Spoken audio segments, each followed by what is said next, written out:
شهرها هم مثل آدمان تولید شده دیر بزرگ می شوند. در گذشت سالها زیبای و با حشمت می گردند. آیا ویران شده از روی زمین نیست می شوند. عصرهای زندگی شهرها هزار ساله ها دوام یافته.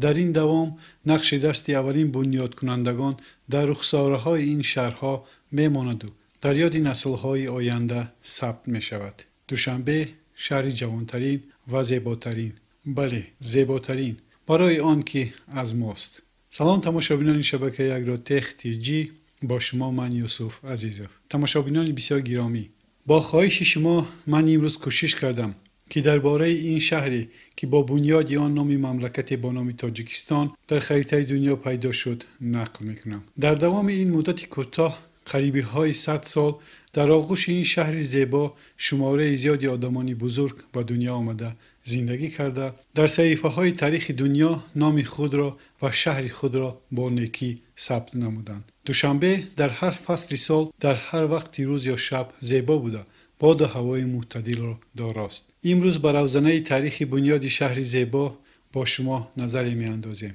با ما باشید. تاریخ این شهر نزدیکی های 100 ساله پیش از یک قشلاق سر شد که در خود خانه های لای نوپست و کوچه های سرخاک و چنگ داشت. دوستان، صفت رسم هایی که پیشنهاد می شود با آن سالها دخل دارد و این صورت ها هم بسیار کم می باشند. از این رو از شما عذر می پرسیم. در حجت های تاریخی در آخر عصر 18 دوشنبه همچون یکی از قشلاق های کلان به قید گرفته شده است. در این وقت به تابعیت بخارای شرقی ولایت ها ویزدهای زیرین داخل بودند. ویزدهای دوشنبه، سری آسیا، کولاب، غرب، قرغان تپه. از لحاظ سیاسی و اقتصادی در بین این ویزدها دوشنبه مرکزش قشلاق دوشنبه موقع اساسی را صاحب بود. بازیافت‌های ارخئولوژی از آن شهادت می‌دهند که سالهای بسیار قدیم در این موضع آدمان زندگی می‌کردند. آهسته آهسته مردم به فهم آن رفتند که از خاک و قمیش‌هایی که در نزدیکی این موضع بسیار بود خانه ساختن ممکن است و آنها از این مساله استفاده برده قشلاق خود را ساختند.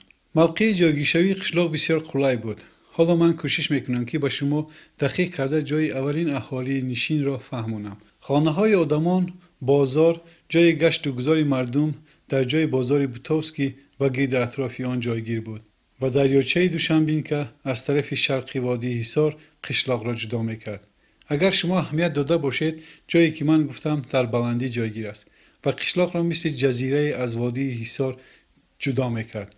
و وقتی کسی یا کاروانی که میخواست به دوشنبه بیاید حتما از دور دیده میشد و جای حاضره کولی کمسمال، زاپارک و ویدینخه از این بلندی بسیار خوب دیده میشد و مردم و کاروانی که میخواست به دوشنبه وارد شود از پستی نزد کوپرک حاضره پوتوسکی که آب در اینجا پهن میشد و گذشتن ممکن بود میگذشتند.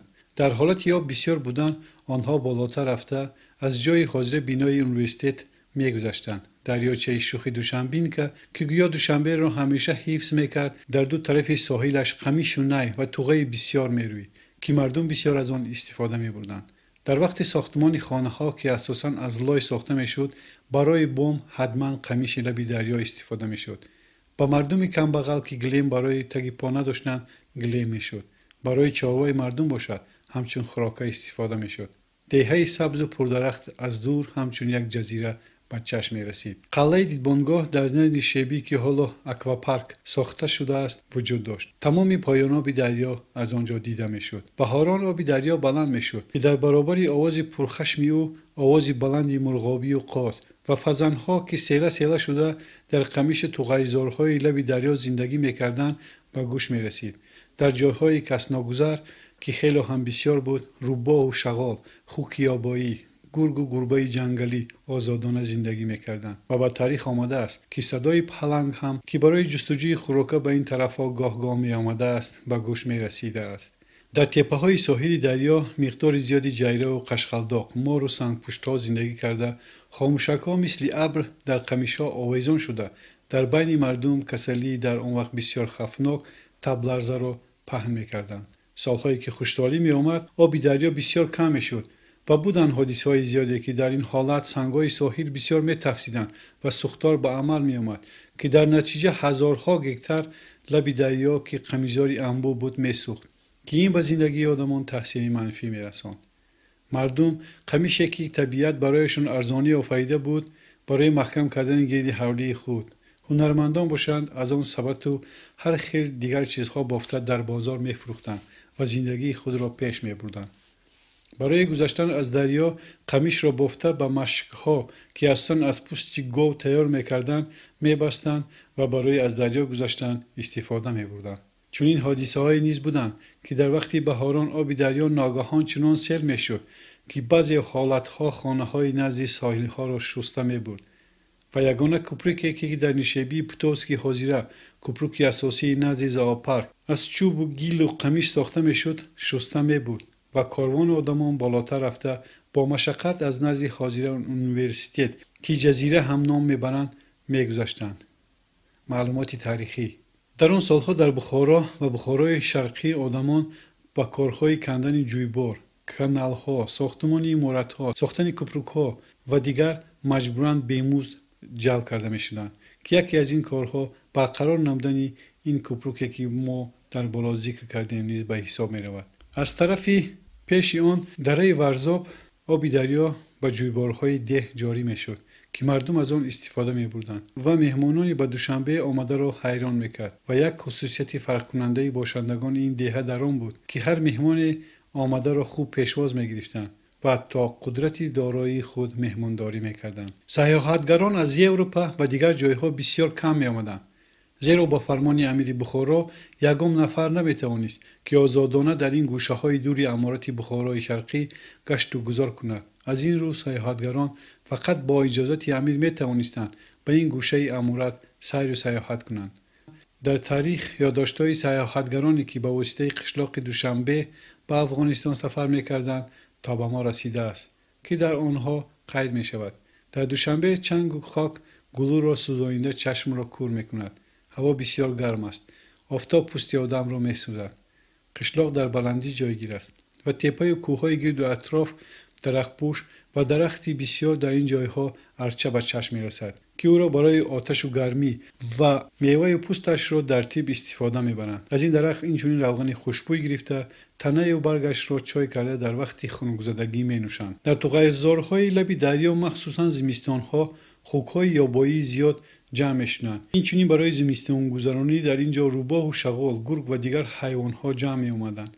مردم اینجا اصلا به هنرمندی و دهقانی مشغول بودند. خانه‌هایشان از لای ساخته شده پس بودند و یگان تریزه نداشتند. فقط از بالای بام چارکنجه شکافی بود که هم برای روشنی و هم برای برآمدن دود خدمت می‌کرد. علل خصوص زمستان مردم آتش را در خانه می‌کردند که هم گرمی می‌داد و هم خوراک تیار می‌کردند و این بود که دودی بسیار خانه را می‌گرفت و از این سبب بسیاری مردم به کسلی‌های چشم و شوش از همه بسیار دچار می‌آمدند. دهقانان اصلا با واسطه گاوها و آماش زمین را جفت کرده در آن گندم، جو و زغیر برای روغن کیش می‌کردند. اسب را همچون قوه کاری استفاده نمی‌بردند. نیم شهر و نیم قشلاق از زمانهای بسیار قدیم نام دوشنبه را صاحب بود. در روزهای دوشنبه نه تنها از قشلاق‌های نزدیک دوشنبه بلکه سوداگران از افغانستان و بخارا به اینجا می‌آمدند. از زمان قدیم راهی ابریشم از آسیای میانه می‌گذشت که در این جاده دوشنبه همه راه‌های به حصار، شیرآباد، ترمیز، قرغان تپه، قبادیان، بلجوان، کلاب، قراتیغین، درواز و پامیر را با هم می‌پیوست. گرچند که بخارا پایتخت امارت به حساب می‌رفت ولی دوشنبه مرکزی بزرگ سودا در منطقه به حساب می‌رفت. راه‌های کوهساری کسناگذر و توغزار و نیزار و قمیزار انبوه در همواری‌ها عوض می‌کردند. ساربان‌های پرتجربه کاروان‌ها را از فرغانه و سمرقند و بخارا به سوی دوشنبه و از اینجا به سوی قراتیغین و افغانستان راهبردی می‌کردند.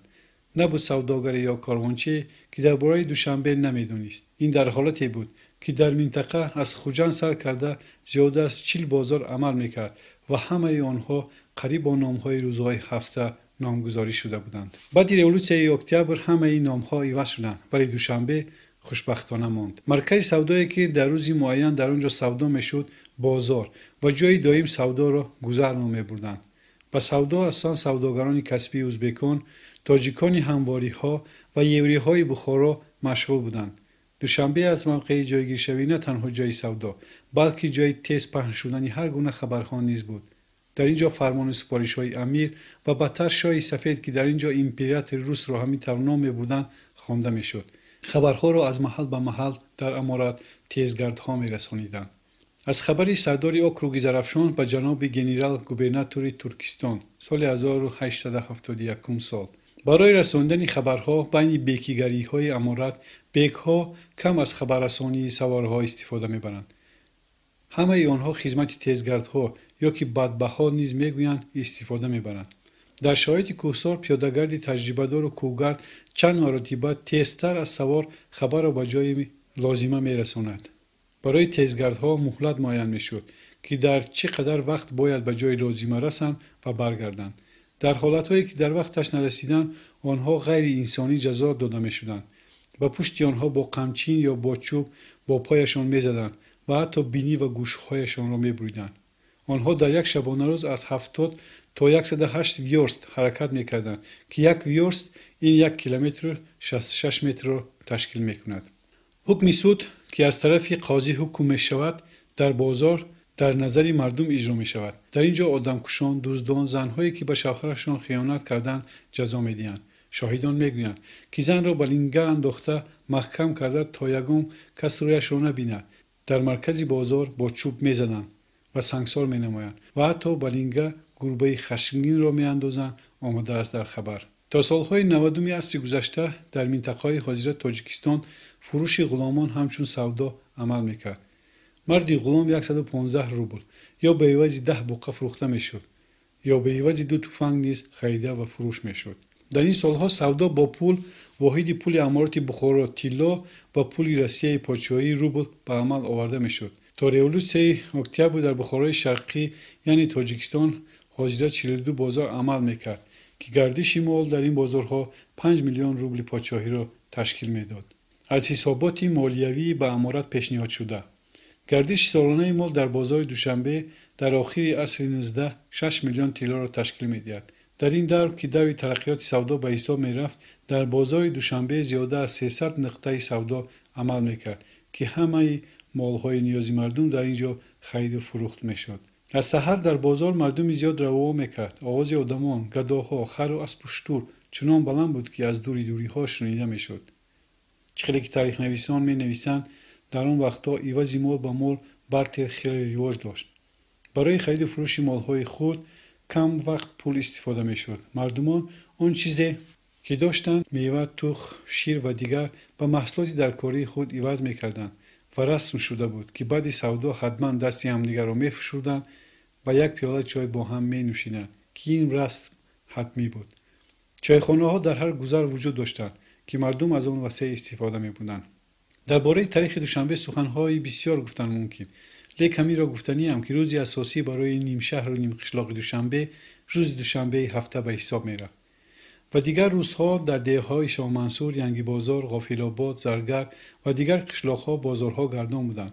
در اولها بازاری که من درباره‌اش با شما نقل کردم در جای حاضر آشخانه راحت جایگیر بود، ولی آخرهای عصر 30 عصر گذشته در وقت ساختن شهر استالین‌آباد به گوشه دیگری شهر نیشابی پتوسک کوچانده شد که سالهای 60 با نام بازار برکت عوض کرده شد.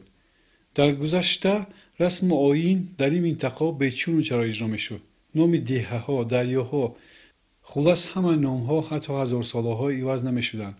بعدتر روزهای بازار در دوشنبه به روز یکشنبه و چهارشنبه گذرانده شد، ولی نام دوشنبه عوض کرده نشد. حتی در دوره اول تشکیلیابی دولت شوروی روزهای بازاری در روزهای معین در جایهای معین می‌گذشتند، چون که در نسخه حسابات مالیوی ولایت غرب در ماه مارس 1926 می‌بینیم در دوشنبه 2 روز، یکشنبه و چهارشنبه، حصار 2 روز، دوشنبه و یکشنبه، ینگی بازار 1 روز دوشنبه، قراتوق 2 روز چهارشنبه یکشنبه، فیض‌آباد 2 روز سه‌شنبه و شنبه، یاوان 2 روز شنبه و یکشنبه روزهای بازاری معین شده بودند. در شهر دوشنبه نه تنها دوشنبه بلکه منطقه استفاده افیون یعنی مواد مخدر را نادیده می‌گرفتند. برای نوشیدن عرق جزای سنگین می‌دادند. معلومات تاریخی: سال 1875 امپریای روس در بخارا آگنتی سیاسی گشود که همه خبرهای سیاسی، اقتصادی و حیات مردم منطقه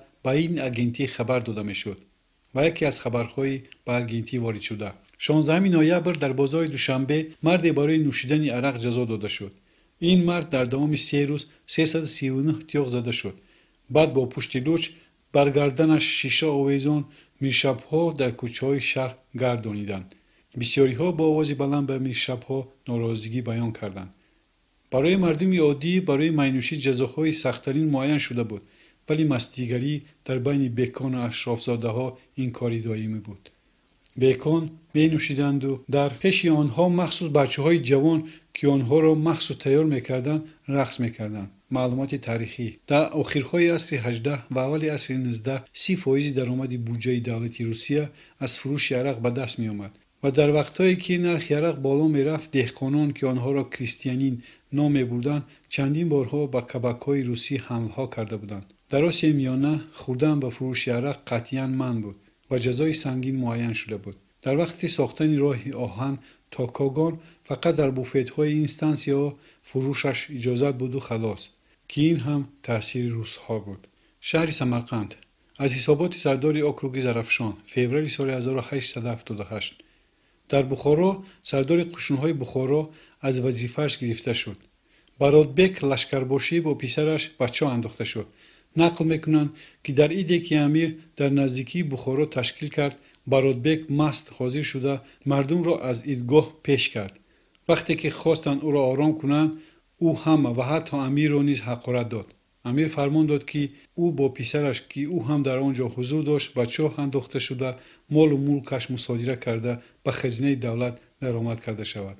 معلومات تاریخی: ماه ایون سال 1889 با عالی مقام پادشاه روس برای فروش نوشاکی‌های سپیرتی در حدود خانگری ترکستان و بخارا اجازت داده شود.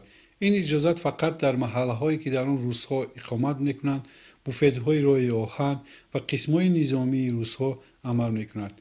در قشلاق دوشنبه باشد. در این باره دوستان و دیگر حادثه‌ای که در دوشنبه رخ دادند در نوای آینده دوام میدیم، چون که نمیخوام شما را دلتنگ کنم و حیاتی پرتلاطم و حادثه‌های عجایب اکنون در دوشنبه رخ دادنش سر شد. با ما باشید.